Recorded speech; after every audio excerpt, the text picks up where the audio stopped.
What's up, guys? It's me again. I'm back with another video, and I got some pretty exciting stuff today. So first off, the Traverse is gone. I sold that last week. That is gone, no more.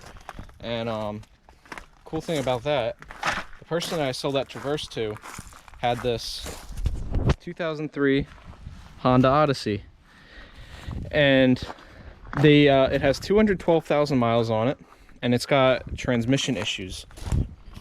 So they took it to the dealer, and they think the transmission is totally bad. I drove it. It shifts good. I mean, it goes a little hard into reverse sometimes, and but it's got a check engine light on for the torque converter, clutch solenoid, and an incorrect gear ratio.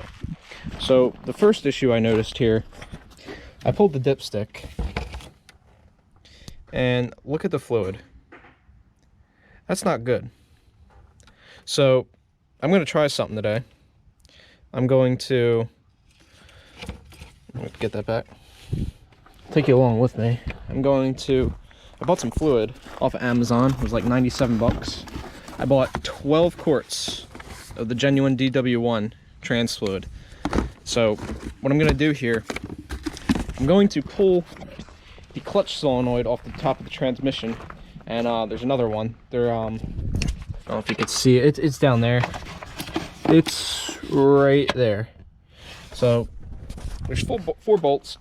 It comes out, and there's a screen, and sometimes those screens get clogged, like I think could be the case here, and it's not shifting correctly sometimes because, you know, not enough fluid can go through that screen because there's, you know, bits of debris. I don't think this trans fluid has ever been changed.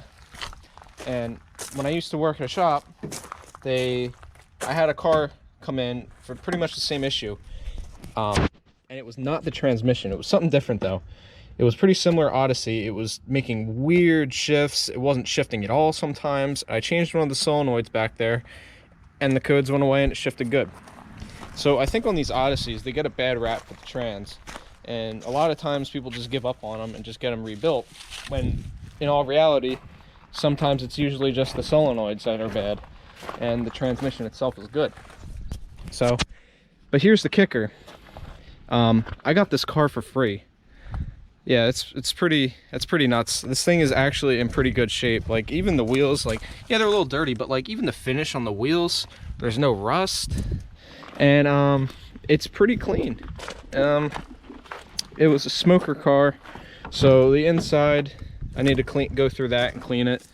For some reason, I think they got paint all over the door. Maybe it was a painter or something who used this car. The back doors work just fine.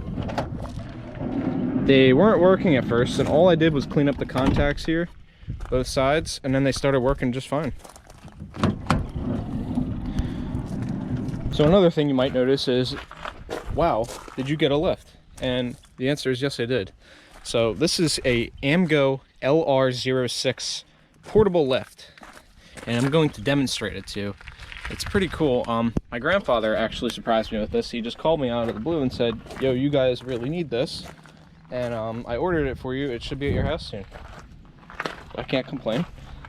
So it's pretty cool. It's just got this portable hydraulic unit here, and just like any other normal two-post lift, comes with pretty much the same kind of unit, and it's only 110 power, so that's pretty nice. You don't need a 220 outlet for it, and then you just hook up the hose for it, and I just had to fill it up with hydraulic fluid, and it's good. Here, I'll demonstrate it too. It's pretty easy. It's pretty sweet. It goes up like 3 feet in the air. The only downside is working in the middle of the car. Boom, there it is. So now it's up all the way. So you get a pretty good amount of space. I mean, it's not like a lot, but I mean, it beats jacking the car up and putting jack stands all the way around. You get a pretty good amount of space. I could sit underneath of it. The camera really doesn't show, you know, how much space you really get. But yeah, I mean, obviously I'm not sponsored or anything, but I will put a link in the description if you guys are actually interested in something like this. It's pretty cheap. I mean, honestly, it was like 1,200 bucks. So I mean, it's really not that bad. The only pain was getting it off the trailer. But yeah. So I'm gonna take you through. I'm going to take these solenoids out. Might have to split this up into 2 videos, so I'll post one today and then, you know, another time. So I'll make a part 1 and part 2. I'm gonna take the solenoids out, and then we're gonna change the fluid, and we're gonna see what happens. All right, first thing I'm gonna do, I'm gonna pull all these covers off. I'm gonna see if I can pull as little amount of stuff off as possible. I don't want to have to drain the cooling system, but if I have to, I will. I'm gonna try and go without disconnecting the battery, but I feel like I'm gonna have to. We're just gonna go for this solenoid down here first, and then we'll see how much access we have. All right, so I got the intake and all that stuff off right here. So I think I have just enough access. You can see where my ratchet's on. There's like 5 or 6 bolts I have to get off to pull this block off, and we're gonna go see what it looks like. Hopefully, I'm kind of hoping that it's got some crud in it. That'd be nice. So I can clean that all out and maybe it'll shift our. Okay, so I'm gonna drain this trans fluid first so I don't get it everywhere when I pull that solenoid off. I have it popped loose.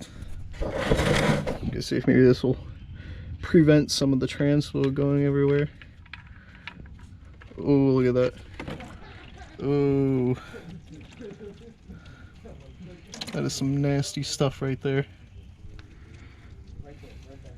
I mean, it doesn't smell bad. It just smells like trans fluid. It's just super dark, and obviously there's lots of clutch material in here. Wow. All right. Okay, so now I got the solenoid out here, and it doesn't look too dirty, but I'm gonna see if both of them work just fine. So right here should move up and down. Right here should move up and down. Got the battery here and some test leads. I got the first one hooked up, and we're gonna see if it works. So I'm just gonna tap it to this.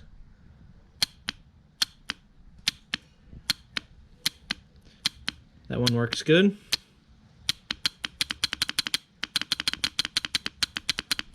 Move it a bunch of times. Make sure it's working every time. That it is. So now we're gonna change to the other one. All right, I got to switch to the other one. Let's see. Oh, flung fluid out at me. Whew. Oh man, that one's a strong one.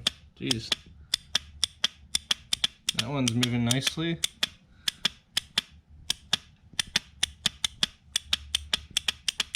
Okay, so I think this one's okay. This solenoid looks like it's working just fine. So we're gonna put this one back in the car, and we're gonna grab the other one with the screen on it. And we're gonna see, I made the mistake. This is not the one that has the screen on it. This is just the actuator. And the other one's got a screen on it with a gasket that goes around here that's got a screen integrated into the gasket. So we're gonna take a look at that one next, and we're gonna see if that one's working. And we're gonna ohm that one out too. We're gonna see what the reading is. We have to look up the spec, but yeah. Okay, so I did some more research.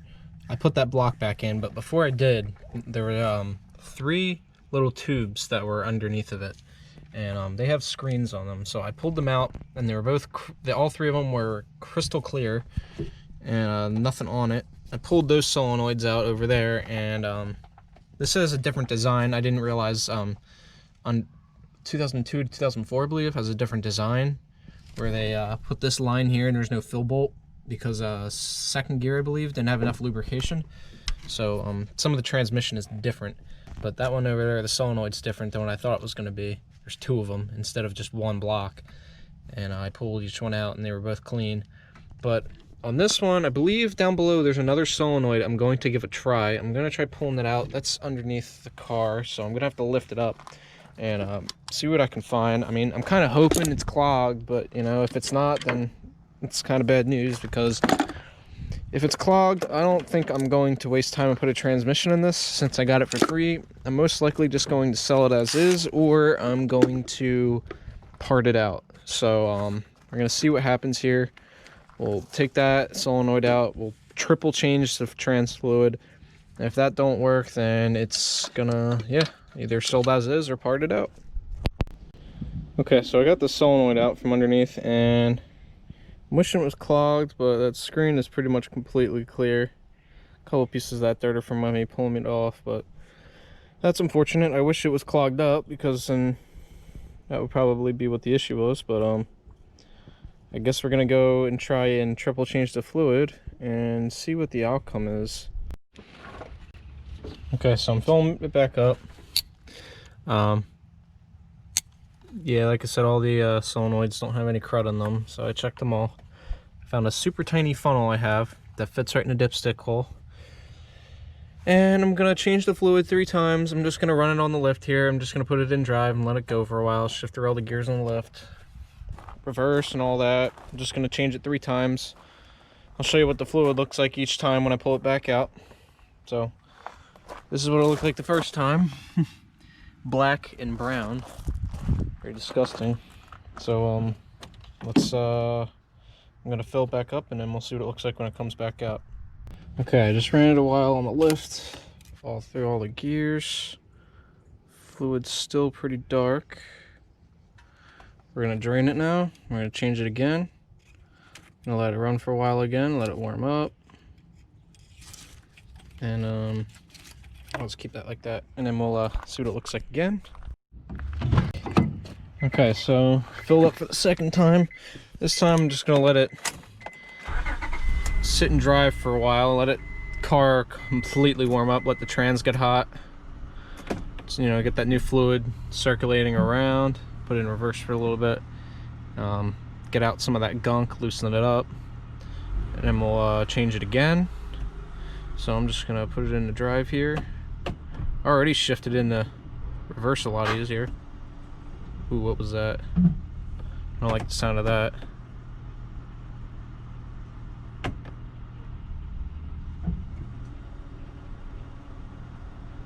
Okay, we'll just leave it like that for a while. Let it just do its thing with traction control turned off. And yeah, we'll see what it looks like. Alright guys, to be honest, I'm not having a good feeling about this. I changed it the second time. I feel like I hear torque converter pump noise. That's not good. I hear a little bit of a whine from the trans. And when you put it in drive, if you don't let it sit for like 5 seconds, it'll make like a grinding sound when you let off the brake pedal. So that's not good. Check the fluid condition again. And it's getting there. Well, we're gonna do this one last time. We're gonna take it out on the road and see what it does. Yeah. I don't know if this is gonna be able to be savable, but you know, we're trying here. So we'll see what happens. Alright guys, well unfortunately she is done for. She is slipping like crazy. And you can see D is flashing, TCS and engine light are back on immediately. As soon as I took it down the road, it's shot. I think, yeah, the trans is definitely done on this. You can hear the torque converter kind of, the pump kind of makes some noise.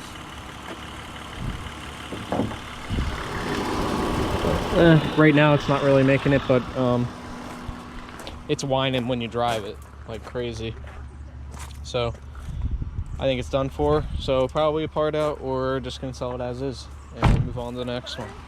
So thank you all for watching. I appreciate it. Stay tuned for the next video. Yeah, peace.